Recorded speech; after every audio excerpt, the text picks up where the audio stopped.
So, yeah, thank you, Zan and Fran, for showing up today, co-hosting, just wanting to learn, It's this is a huge book with a ton of information in it, so it's no small task to get started on this, but I think it's going to be really rewarding. So, um, yeah, we can start with introductions, So, I'm Chester. You all know a little bit about me. Um, I was kind of eating like I grew up on um, the standard American diet for sure. Like I was, we always had meat like featured on our plate. Um, Usually either like some sort of refined bread or white rice or something. Um, we would have like two vegetables on the plate at all times, so I'm like thankful about that. But it wasn't like local. It probably wasn't organic kind of stuff. So throughout, through high school, where my mom was honestly mostly cooking for me, and then college when I was on the meal plan, I was just like eating as much as I could because I would just work out all the time and be super hungry and figure I needed like protein to bulk up. That was kind of my journey, and then that's how I started cooking for myself when I moved in with my girlfriend when I moved to Houston. And I actually really what kicked off my like vegan journey was a combination of like meeting my coworker and like um, finding this book like right around the same time in 2017. And when I started reading this book, I went vegan for about 6 months. And I was like really, really focused on whole foods and local foods and organic foods. Um, and I eased up on it a little bit just because it was like a strong, my body had a really strong reaction to it in terms of like weight loss and um, just like weakness, trying to keep up my same level of activity. Um, and now this year I'm kind of back to vegetarian. So that's kind of a resolution, but just a habit that I'm building this year. What I hope to get out of this series is just, I mean, I'm already so excited after reading chapter one. Like it's just a lot of information and it's holistic. It's not like just facts. It kind of explains the whole process, which is like something that's just super important to me in general about how I learn. So I'm excited about that. And my favorite dish to cook is veggie burgers. Didn't guess that. Yeah. Well, Fran, do you want to go? He's taking a while to connect. Yeah, sure. So I'm Fran, and my food journey, wow. So I grew up on the standard Hispanic diet. So rice, beans, and meat. Maybe some plantains here and there, but definitely no vegetables. It was actually crazy to think about. I didn't even realize it until very recently when Fred is my husband, we started talking about things that we used to eat when we were little, and I kind of realized that like I was never fed a vegetable in my house besides beans, potatoes. And I actually didn't have my first salad until I was in college. So luckily I always had homemade food, but it was just not the right types of food. I was like not into fruit at all either. So that's what I grew up on. I wouldn't say I started eating healthier in college, but I definitely started eating vegetables, salads. I started cooking for myself. Um, I started kind of diversifying my diet a little bit, but I still wasn't eating healthy at all up until maybe, I want to say 3, 4 years ago, maybe 5, that I started juicing and I started really researching and caring about what kind of foods I was putting into my body. I'm sure I tried to diet in the past, but nothing ever came out of it, no results or anything. It wasn't until I started juicing and I really started focusing on cooking at home. This sounds kind of silly, but I started doing HelloFresh, and it really forced me to cook at home more often because my problem was always I would get home from work, I was tired, I didn't want to go to the grocery store, so I just ordered Uber Eats. And I ended up gaining a lot of weight doing that. So when I started getting HelloFresh, I already have the food there, so I just have to cook it. I love to cook, so it wasn't a problem. So that really kind of taught me to just eat at home, and home cooked is best. You know, you don't have to give up your favorite foods to eat what you want. You can eat what you want and you can make it healthy. You can make it at home. So I started doing that, and through the help of meal prep from a friend and juicing, I ended up losing about 30 pounds and really got to a healthy weight.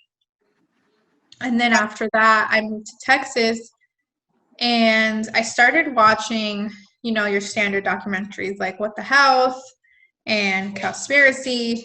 And ever since that day, I was like, I had a vegan friend, one of my best friends, she's vegan, and I already ate vegan, you know, meals here and there, and I knew the importance of being vegan, but it wasn't until I actually sat down and like watched cold hard facts that I was like, wow.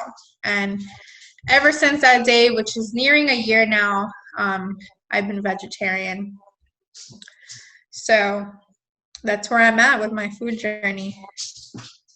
And what I hope to get out is just to, from the series, is to learn. I'm still pretty new to the healing, you know, healing power of foods. I'm a nutritionist by background, so I know what is healthy for you, and I know what's good for you, and I know what's considered necessary to our bodies, but I didn't necessarily know that all these different foods have all these healing powers and ways, and it's been such an interesting journey for me to learn about all that. So that's definitely, you know, this book is like perfect for what I'm trying to accomplish in the next couple of years. And my favorite dish to cook is, that's kind of a hard one because I like to cook everything. So it's hard. I guess I'm really into jackfruit right now. So we'll leave it at that. I'm really into jackfruit right now. Okay, guys. I did not grow up on the standard American diet. I actually grew up really healthy, to the point where my mom would like make us these vegetable stews, and we'd have to eat like leftover stews every day. So we were like the odd ones out that like super healthy.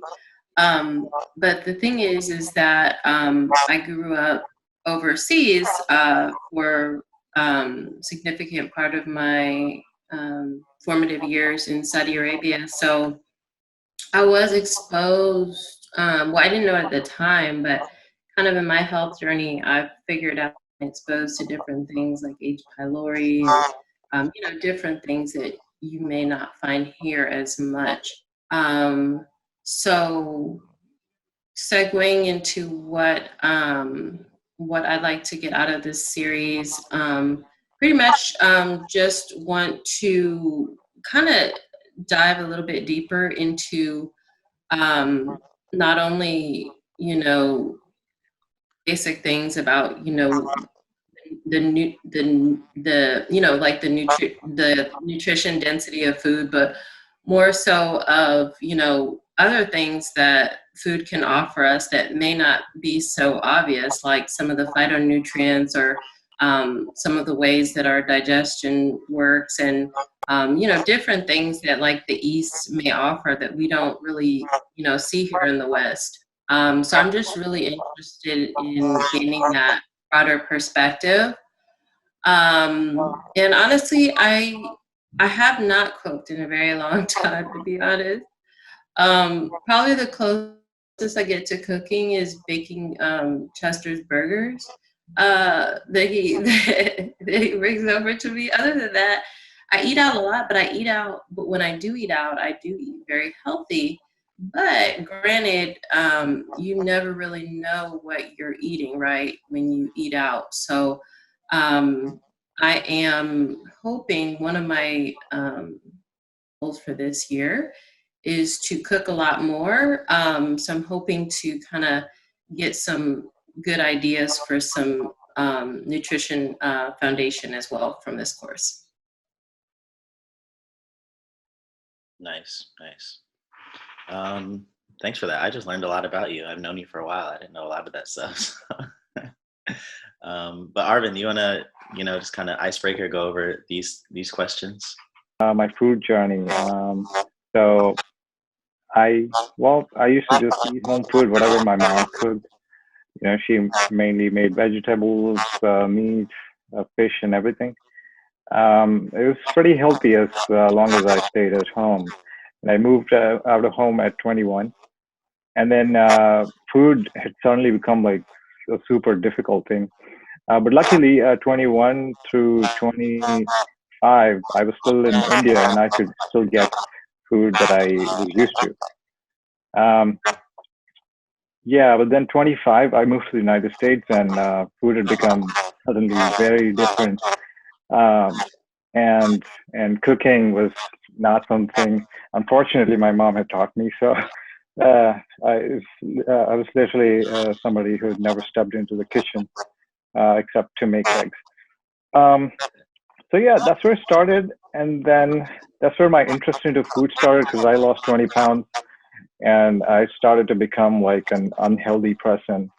So I really wanted to look into food, and then I chose to, due to other reasons, environmental and health reasons, I chose to become vegan for some time. But then I became vegetarian later. I also tried being a pescatarian, um, but as of now, I'm a vegetarian. Still try to avoid dairy products. Um, what do I hope to get out of this series? I am really curious. I mean, I would like to check out how whole foods can improve health, how it can promote healing. I'm like super curious about it. I'd like to learn everything I can about this. What is your favorite dish to cook?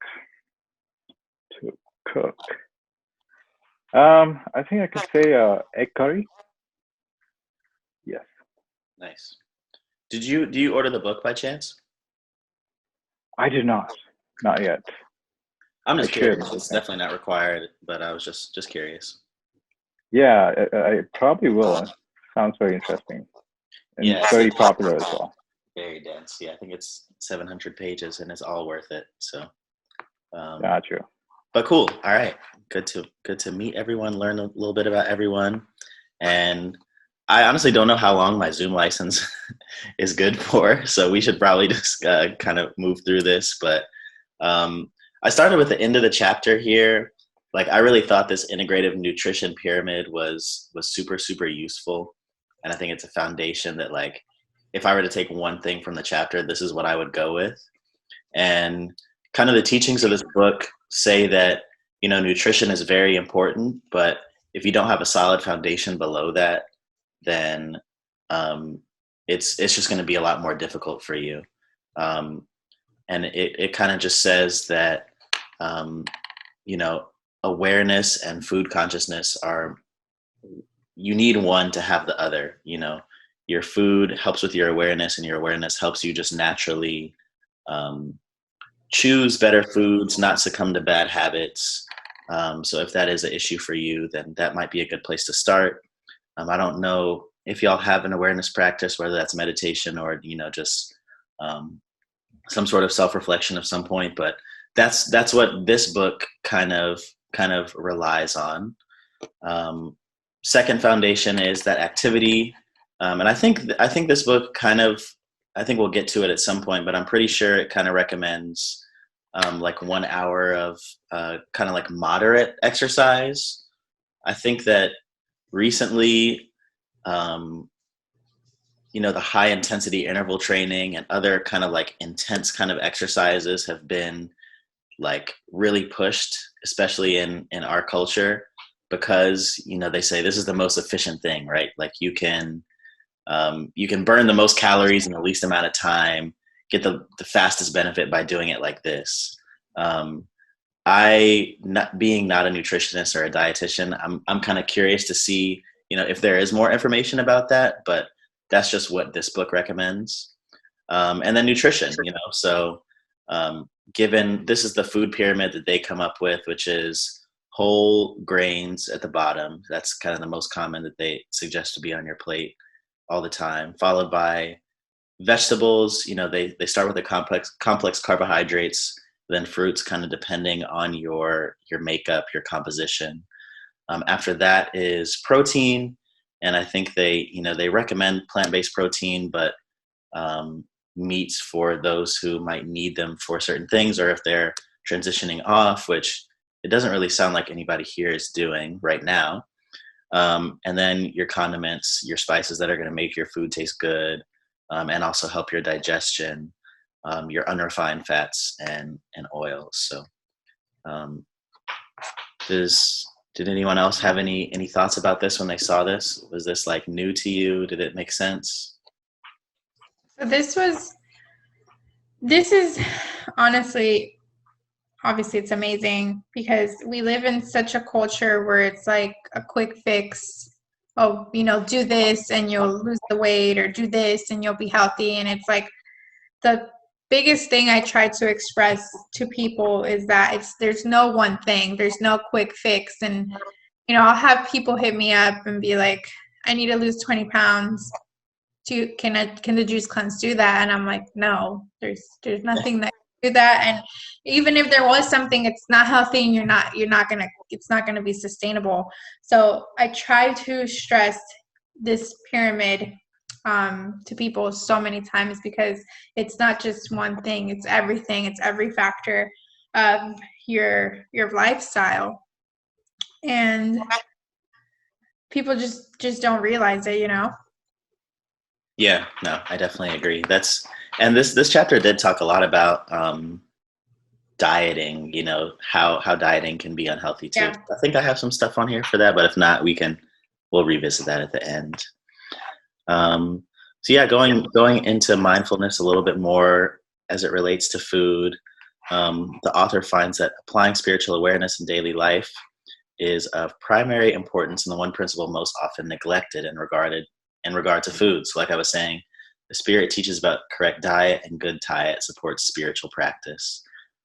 So if you want to share, is this something that you're interested in? Do you avoid meat, et cetera, for spiritual reasons?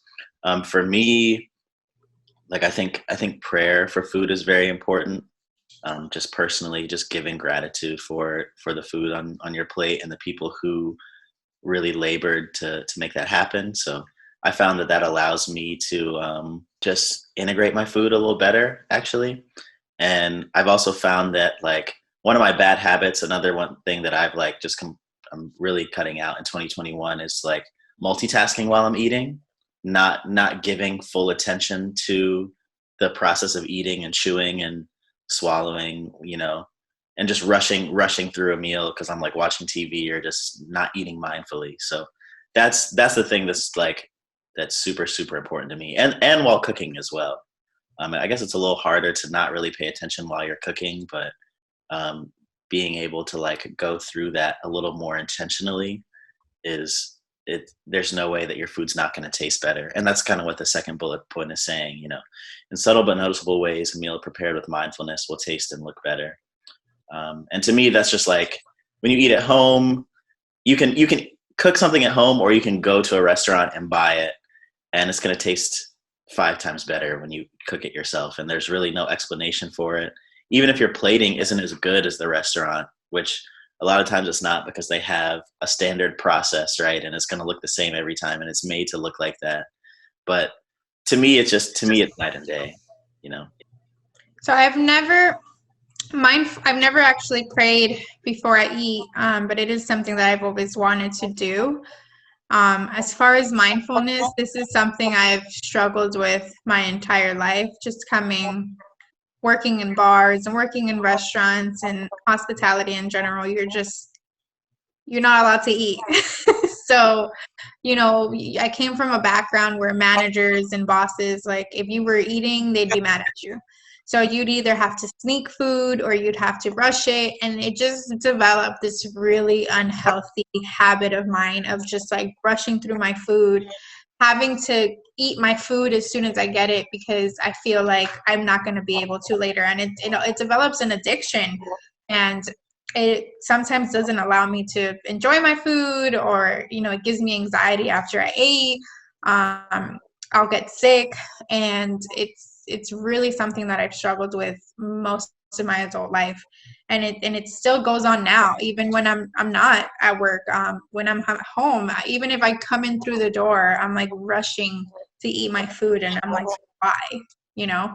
So that's something that I really want to break out of, because I know it completely affects my well-being. And then as far as food tasting better at home, 100%. I agree on that. And I think it's because we make it tailored to ourselves and we put the effort and the love into it. Another, I mean, this is like, to me, this is like the biggest takeaway from the book, you know, unrefined foods. Because refined foods in this country are so common that like it's deemed normal.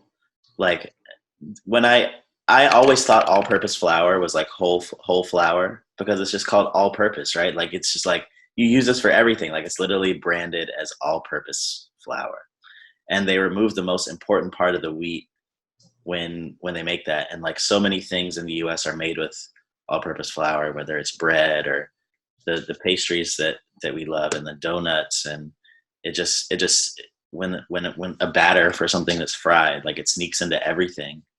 The sweeteners too, like it's actually really, really hard to find an unrefined sugar, and the industry's done a really good job at like making us think that things are whole sugar or like better sugar for you, but really it's not, unless like it has that word unrefined on it. It's not. It's refined in some way, so it's not whole, and for that reason it, you know, your body doesn't integrate it as well. If you know anything about the glycemic index, like it's going to cause a larger spike in your blood sugar because of that. And then the other thing that the book really pointed out was this organic word. Like it is, you mean, at least this book suggests that you would like to eat organic food, although it does kind of say that the studies were not conclusive at the time that this book was writing, whether organic food does have higher nutrient profiles or not. But it's just the fact that you really got to look out for the fact that people are using the word organic to market, even if it's not an unrefined product. Like there's organic all-purpose flour.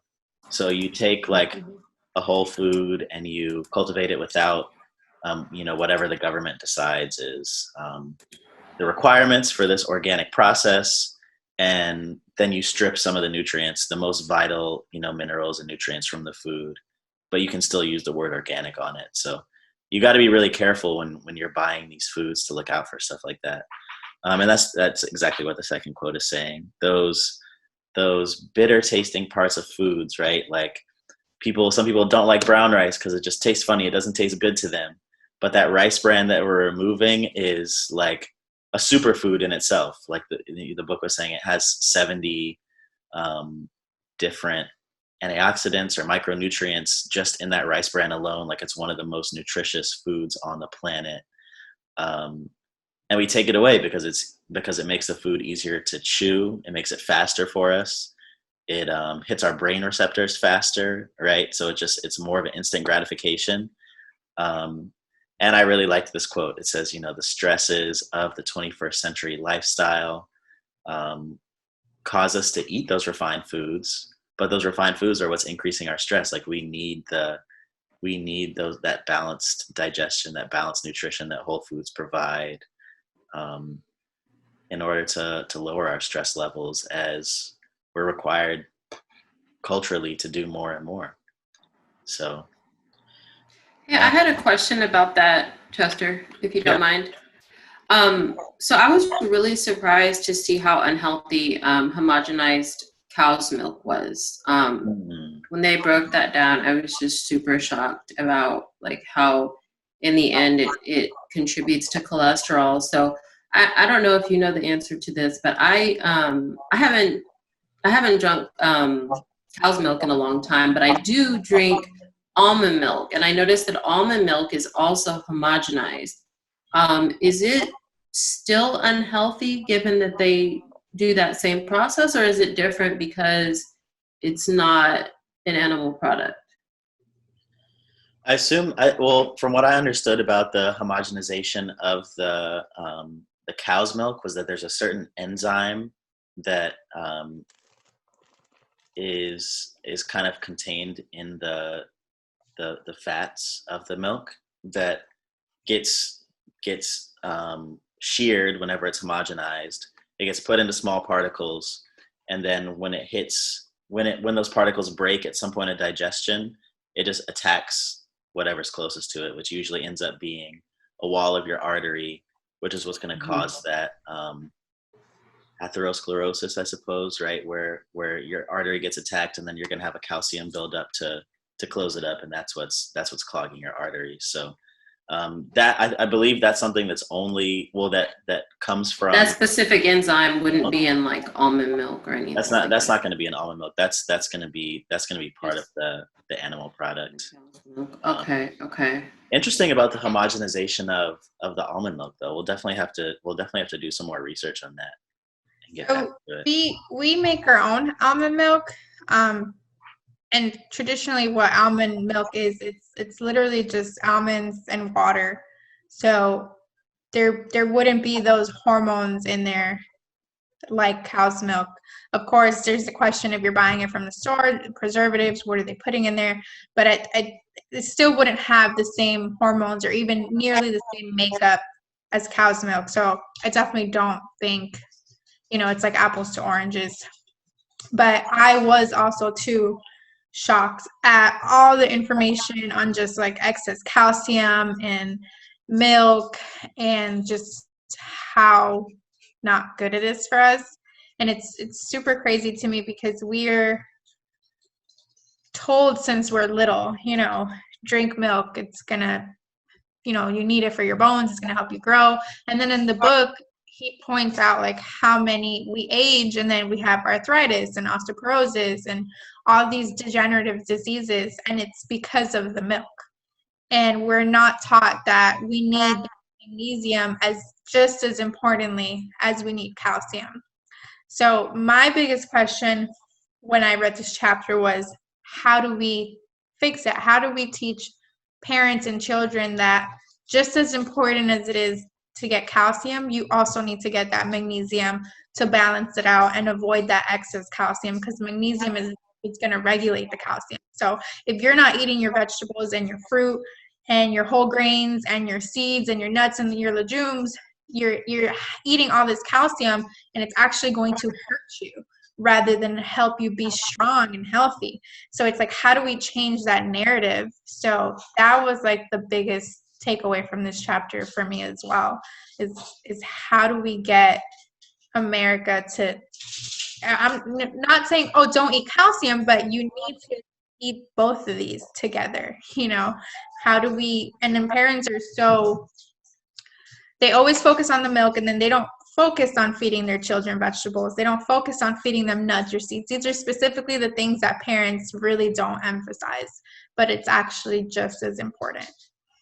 No, that was great. I know there's a whole chapter dedicated to calcium in this book, so I think we'll get to that one in the next probably 2 sessions from now. But that's gonna have a lot of eye-opening information, and I imagine a lot of it is gonna say, eat whole foods that are mostly grains and vegetables and legumes, and you'll be fine, right? But we'll get some more directed research at what's going to be best for us. So like where I'm working now, there's a ton of calcium pamphlets and iron pamphlets, and I'm like, where's the magnesium one? Well, I actually take this Calm Magnesium. These are gummies, and I give these to my son too. So yeah, I'm like definitely on board with just the sense that our diets in general are heavily skewed towards calcium. But I'm not sure if like supplements are the best way. So I'm also interested to see like, how you can holistically get, magnesium in your diet. And I think I think there is a whole supplement chapter as well, but I believe, if I remember it correctly, is that supplements, you have to take like 10 times or 20 times the amount of a supplement versus getting it from a natural food, just because like those enzymes, those other minerals that occur naturally, like in trace elements in a whole food, are actually going to help your body assimilate. So it's a question of like, if you take 1,000 grams of vitamin C or like eat an orange that has, I don't know how many grams or milligrams of vitamin C, then it's going to have the same effect, or that emergency might have less of an effect just because your body can't just assimilate vitamin C alone. Right. So, Right. and it's different for every supplement, for every mineral. So that's when like that's when it gets complicated. But it was so cool to read about the brown rice in the book and like everything that was going on in the brand, because like I remember my mom was taking like CoQ10 like years ago, and it's this thing that we isolate and we say it has all of these benefits and you use it to treat disease when it gets to a really bad state. But we take it away from something that is already naturally integrating it in our body. So it happens a lot. I was super surprised at all the nutritional benefits of brown rice. I was not expecting that at all. Down to like stabilizing your mood. I was like, what? The brown rice section definitely overwhelmed me. I had to put it down a couple of times. I was like, whoa, this is a lot. Yeah. How do I memorize this? The brown rice was definitely also, to me, I was like, wow, that's crazy.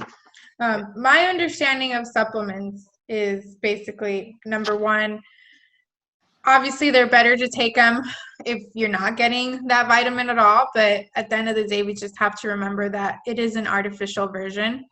So the whole food is always going to be better. And just like Chester said, all the vitamins and minerals together in that whole food all interact with each other and optimize function and interaction. So like he said, eating an orange, eating that vitamin C is going to have a totally different reaction and effect on your body than just taking a vitamin C tablet. And I've also learned that your body can only process so much vitamin C or vitamin A or iron at one given time. So sometimes we take these supplements and they have like these mega doses, and like 90% of the time you're honestly just peeing that out because your body can't even handle that big of a dosage at once. So a lot of these vitamins are marketed towards people and parents and kids, and it's like, oh, take 1,000% of your vitamin C in one day, and it's like it doesn't work like that at all. I really like this quote, maybe because I've been struggling with it or learning so much about it or just thinking about it a lot. But the quote originally said something like, currently our foods come from all over the continent, but also all over the planet. And I think at this point, the foods in the grocery store closest to you most likely come from all over the globe, right? Mm-hmm. And a lot of that food is processed, denatured. There's some advantages in having, they suggested there's approximately 50,000 different food choices available in wealthy nations like the US. It makes it harder to sift through the things that are whole and organic. So I would say I've definitely had struggles dealing with so many choices. Like the fact that you can pick up your phone and get whatever you want at any time, whether it's like a grocery or like a prepared food, is something to filter against. It's something you have to like constantly defend against, because if you have a craving, and it's the end of the day or something, it's so easy to just get it, right? So that was my question. Do you prioritize local food? Where do you get your food? Do you ever struggle with this excess of options at the store? Are you a person who has a list and you stick to it and you get out of the store, or do you go through an aisle and you say, oh, this is nice, and then you end up getting that too? For me, I think I'm thankful for having Urban Harvest Farmers Market and just knowing farmers directly, so that I can get like the majority of my food there, and then I'll go to the store for oils or flours or other stuff like that it's not vegetables and grains and fruit that I can get in the market. So Fred would always make fun of me because when he first met me, one of the first times we started dating, we went to the grocery store together, and I had this golden rule that I had to go through every single aisle or I could not leave the store. And now I realize how unhealthy that was because that would create, impulse. I would see something and I'd want it. And it's like, one thing, I took a course a few weeks ago, and one thing they taught was if you have to go to the grocery store, you should always shop on the outside perimeter and never go into the aisles, because that's where they get you. And now I really do try to just stick to the outside. And then if I know there's something specifically I need in those inside aisles, I'm definitely not going through every single aisle, because I will leave with a bunch of stuff that I don't need, it's not good for me, and it's overpriced. So that's definitely what I try to stick to. Obviously, I do farmers markets, so I get what I can from there, but sometimes it's just not realistic to be 100% living off farmers markets, although one day I hope to, and I hope to grow my own food 100%. For me, I think I kind of like got caught up in the Kool-Aid of, like all the, the organic foods aren't really organic, but I think especially now, I'm gonna pay more attention because they clearly, the foods that don't have the pesticides clearly do, are more nutrient dense. So it's definitely something I'm gonna pay more attention to going forward. One habit I've really picked up over the last couple of years is just reading ingredient labels. They make the worlds of a difference, and they really help me pick stuff out, because sometimes you have two things that they look exactly the same and one's priced better than the other, and you're like, well, why is this one cheaper? And then you start reading the ingredient label and you're like, oh, that's why. So that's one thing I really try to exercise at the store, is just reading all labels. And there's like specific things that like I'll put back if I see them on the label. Yeah, I've kind of finally accepted the fact that if it's more expensive food, it's like it's probably better quality. It's just you kind of just pay what you get for. Yeah. Get what you pay for. And, yeah. Go ahead.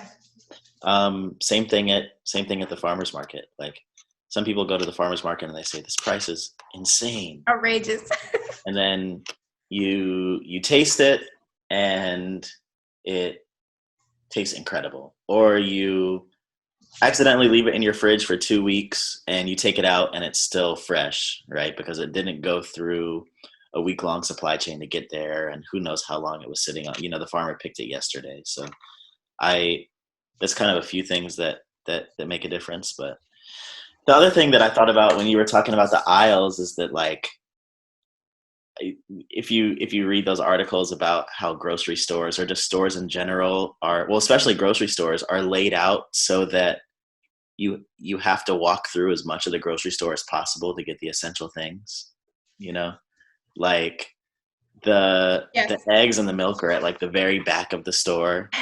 Yes. I am thankful that like the H-E-B by me, like the produce is like right in the front, and the Whole Foods is like right same. Like you walk right into the produce.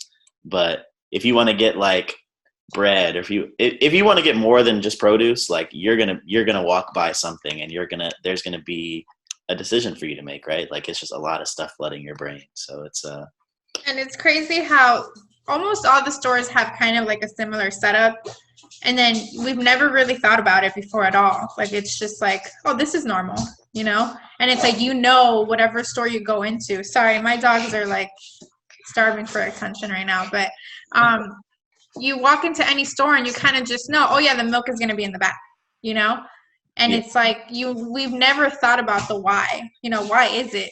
Why do they do that? And then now learning all these things, you're just like, it's a total like mind boggling thing. Like you're like, wow, they're really trying to get us. Like every little thing is pre-planned and just to get us, and it sucks. That's the society we live in and the food industry that we live in. Yeah. I really like I never thought about that benefit of Instacart until you said that, Arvind. It's like, it lets you be a little more disciplined.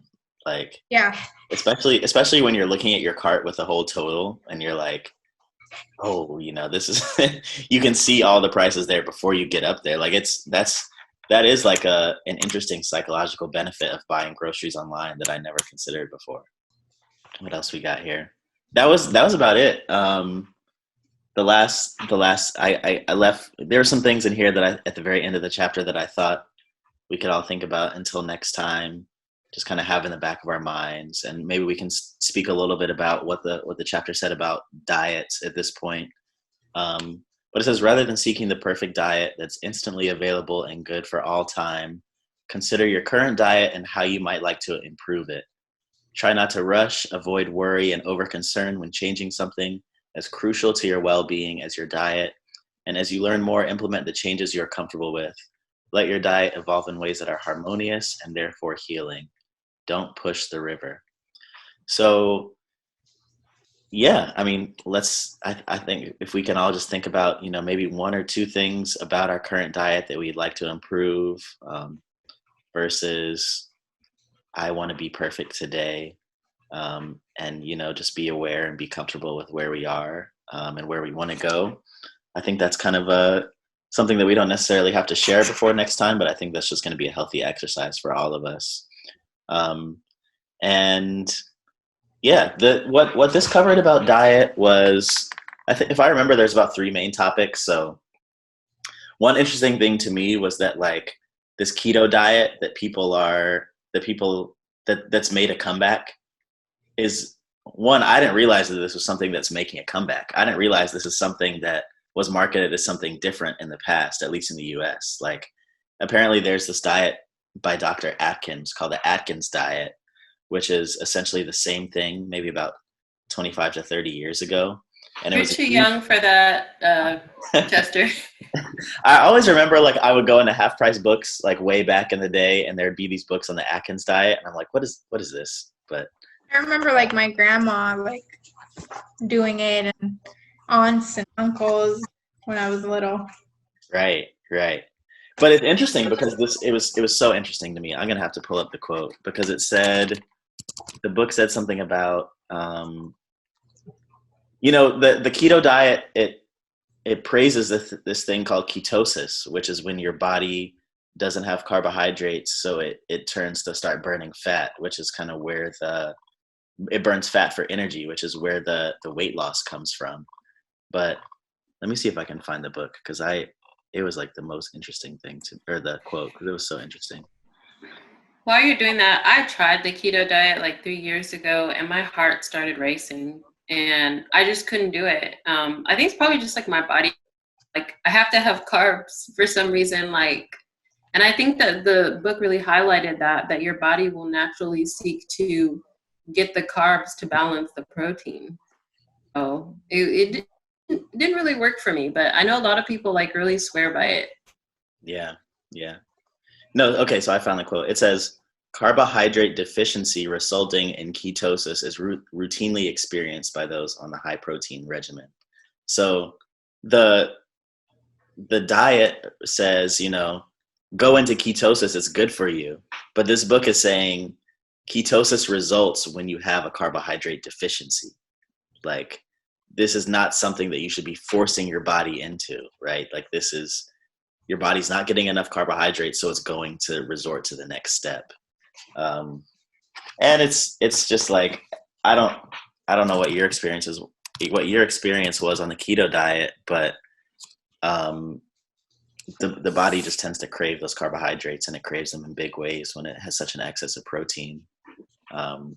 So most people that I've heard of, all the stories are like, the person either gained the weight back or gained more back just right after they got off the diet. And now they're back on the diet.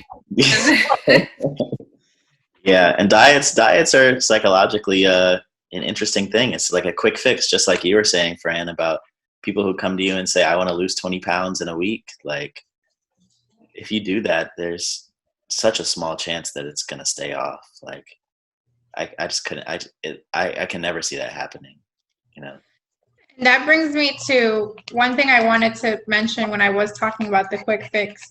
I think one of my favorite quotes of this chapter was actually right on page 1.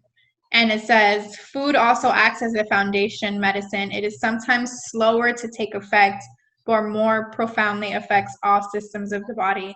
And I just really highlighted that slower part because, again, people think that they can just follow a diet for a month, maybe even a few weeks, and that they're healed, they're healthy, and they'll be their best that they've ever been. But what people don't realize is that to achieve true health and wellness, it could take years. And the work is never done. It's an ongoing process and effort, and you have to show up every single day of your life for it. You know, it's something that never ends, honestly. But it's worth the result. It's way better than just sticking to a diet for a couple months. That is so true. That's the first thing I highlighted too. Yeah. I just love that. I love that part. For next time, I thought it would be good to read chapters 2 through 7. So chapters 2 through 6 are like part 1 of the book, and I figured I was going to have a hard time summarizing chapters 2 through 6 because it's like very Eastern medicine focused. So it kind of talks about yin and yang, and then it talks about these 6 divisions. So it says heat and cold, interior and exterior, and then excess and deficiency.